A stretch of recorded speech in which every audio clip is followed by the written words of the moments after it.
Good day, this is Paranormal Girl. I hope everyone's keeping well.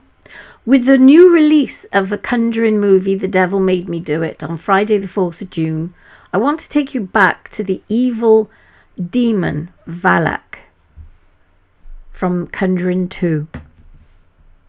In the movie The Conjuring, the demon Valak is depicted as some kind of terrifying nun, but really, this grand president of hell is more of a cherub than that of a dragon in the demonic hierarchy. As the 62nd spirit in a 72 demon legion, Valak is no delinquent. Although he's been blamed for 2 incidents, one in 1212, which was the children's crusade to the Holy Land, and that resulted in thousands of young teenagers from Germany and France being sold into slavery. The second, Valak also got blamed for the 1284 Pied Piper missing children incident in the German village of Hamelin. The majority of what we know about Valak comes from the mid-17th century Goetic grimoire, the Lesser Key of Solomon, a compilation of centuries worth of texts. Samuel Liddell McGregor Mathers translated the works for the Hermetic Order of the Golden Dawn, a late 18th century magical order. They were published by the notorious English occultist Aleister Crowley as the Book of the Goetia of Solomon the King in the 20th century. Crowley then added invocations along with essays describing the rituals as a kind of psychological exploration. According to legend, the demon featured in the grimoire, they were the ones that were summoned by King Solomon from the Bible. The 62nd spirit is Volak or Valak, and he's also known as Valu, and reads the Lesser King of Solomon. He is the president mighty and great, and appeareth like a child with angels' wings, riding on a 2-headed dragon.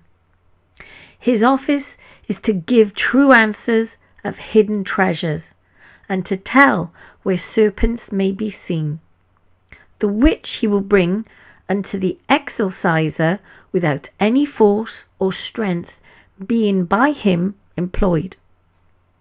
He governs the 38 legions of spirits. Valak first appeared in written form in the Pseudo-Monarchia Daemonum, the false monarchy of demons. The text was an appendix in the 1577 Grimoire de Praetigis Daemonum on the tricks of demons by Johann Via, who himself was a Dutch physician, renowned occultist, and he was also a demonologist. That book listed 69 demons along with the prescribed rituals to conjure them. The 72 angelic names and seals came from the 1583 manuscript Le Vivre des Esprits, the Office of Spirits, by Blaise de Vigenère, and now a very much lost work by Johannes Trithemius. Valak has several names and titles depending on the manuscripts and of the translation. The spellings of the demon's moniker range from Ulak to Valu and Dulas to Volak. In the Munich Manual of Demonic Magic, back in 1577 grimoire called the Book of Oberon, it lists demons' names Kulo, which is believed to be another name for Valak. This informed Reginald Scott's influential 1584 grimoire, The Discovery of Witchcraft. Valak's ranking is mainly listed as a president, but some manuscripts rank him as a prince. But don't let the title fool you.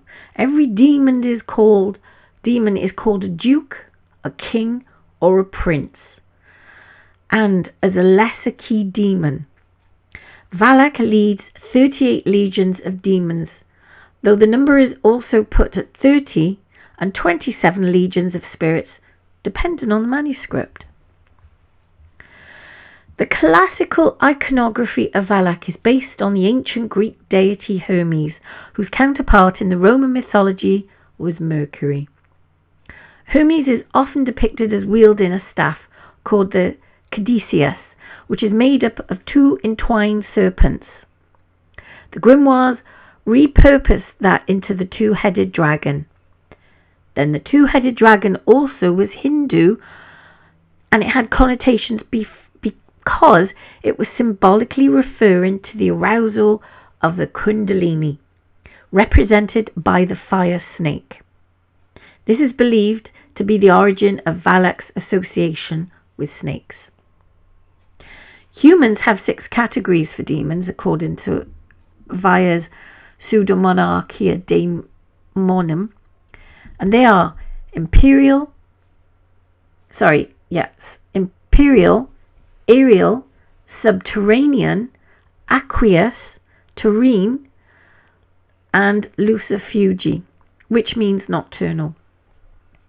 Angels reportedly recognize only 2 categories: the Apokamiste, which are older, and the Nekudamons, which are the younger and weaker. In order to take human form, a Nekodaimon has to possess a human or animal, and an Apokamiste can take any form. Valak is an actual Apokamiste.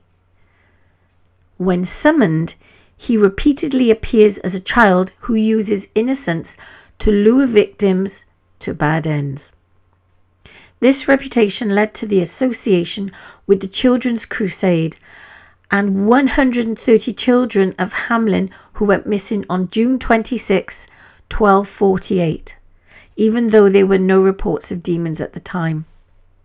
Investigators also found no demonic activity at the heart of the events behind the movie The Conjuring 2. Instead, they blamed the Enfield poltergeist, according to the book This House is Haunted by Guy Lyon Playfair. The famous paranormal experts Ed and Lorraine Warren showed up unannounced in the British countryside and were dismissed from the property. They were there for a matter of minutes. That was the only disparity. Valak is a male demon and does not manifest in any female form whatsoever. So when we look at the Conjuring movie when he came as a nun, that's not quite right. In full evocation, he anecdotally appears as a very pale man with black hair and dark eyes. There is no lore that has ever portrayed Valak as a nun, as the director James Wan got the nun character from the vision Lorraine Warren played by Vera Farmiga in the Conjuring movies, claimed she saw a hooded entity in a swirling tornado vortex. Wan initially loved the CGI possibilities, but ultimately scaled it down to the holy iconography. The nun wasn't even added to the movie The Conjuring 2 until the reshoots. Wan told a magazine, "The nun is played by Bonnie Aarons, who also dons the habit in the Annabelle Creation movie." In the movie The Conjuring 2, the nun is seen to be stalking Lorraine Warren. Not only does she see the nun at the Amityville house and in Enfield, England, but the demon also appears at the Warrens' home before the investigations. And like the Conjuring movies, the nun, back in 2018, was not inspired by the true story, but by the 1986 movie The Name of the Rose, based on the book of the same name by the Italian author Umberto Eco. That movie starred Sean Connery as Friar William of Baskerville, and Christian Slater played his apprentice. They investigate the mysterious death of a famous monk who lived in a Benedictine abbey in northern Italy.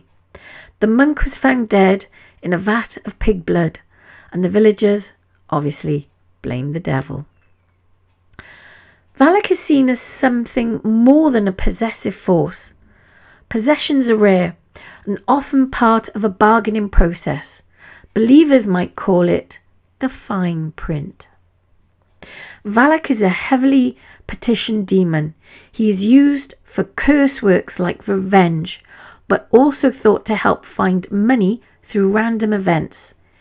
He is who you call on when you want a raise or a promotion, an inheritance, or before financial negotiations. Valak doesn't work for free. However, the demonic magic demands certain sacrifices. Luckily, Valak is very partial to licorice, as well as gin, knives, coins, and public proclamations in his name. He doesn't actually respond to sexual offerings or blood. Summoning Solomonic spirits is traditionally done through ceremonial magic. Old grimoires are written form of a Christian point of view, and the rituals are invocations. In the Middle East, Valak is a jinn, known to us in the West as genies. Like Aladdin, the jinn are supernatural creatures in early Arabian mythology and theology during the pre-Islamic period. The jinn were not immortal, but were feared, and they brought disease and madness. The 72 spirits represent 72 psychological pathologies of the unconscious mind. Jinn are summoned through evocation, allowing the jinn to be redeemed. Organized religions demonize Valak and other lesser demons, and in part because they impart wisdom via the use of astrology, which is quite an excellent tool that has ancient roots in all of mankind. It enlightens and empowers people, which is exactly what organized religion wants to suppress. But before you go rubbing any lamps with licorice sticks, the unnamed Goetic warns, wisdom is imparted, but not without a price. You have to really be empowered and very stable and sure of yourself if you want to work with them versus letting them control or overpower you. They do have a maleficent nature. However, remember this, without darkness, light doesn't exist either. Let me know in the comments below what you think of Valak the Demon.